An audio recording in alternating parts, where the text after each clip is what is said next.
এটা দু দেশের কি চিঠি রয়েছে সেটা অনেক বিষয় রয়েছে। নিশ্চয়ই যদি বাংলাদেশের উপর দিয়ে আসে নিশ্চয়ই চিঠি রয়েছে বলেই তো বৈদেশিক পর্যায়ে সেটা সম্ভব হয়েছে। সেটা এক্সটার্নাল অ্যাফেয়ার মিনিস্ট্রি রয়েছে, আমাদের ইন্ডাস্ট্রি অ্যান্ড কমার্স রয়েছে। আপনি বাংলাদেশ থেকে এইভাবেই আপনি লাইন আনতে পারবেন না। আমরা যেমন বাংলাদেশ থেকে পাওয়ার প্রদান করি, আমাদের যে বিদ্যুৎ উৎপন্ন হয় আমরা বাংলাদেশকে পাওয়ার প্রদান করি এবং অনেক টাকা বাংলাদেশ আমাদের টিএসসিসিএল কে বা আমাদের মানে রাজ্যে যে পালাটানাতে সেখানে দেওয়া বাকি রয়েছে প্রচুর টাকা। কিন্তু নিশ্চয়ই দু দেশের মধ্যে চুক্তি রয়েছে, দু দেশের মধ্যে সেমন মানে চুক্তি বা অ্যাকর্ড রয়েছে বলেই তো আমরা সেটা করছি।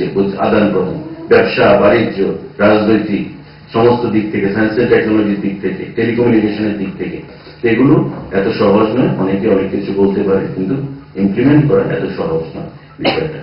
তারপর আমি বলবো দু দেশের বৈদেশিক পর্যায়ে আলোচনা শুরু হয়েছে, আশা করি আগামী দিনে পজিটিভ রেজাল্ট বেরিয়ে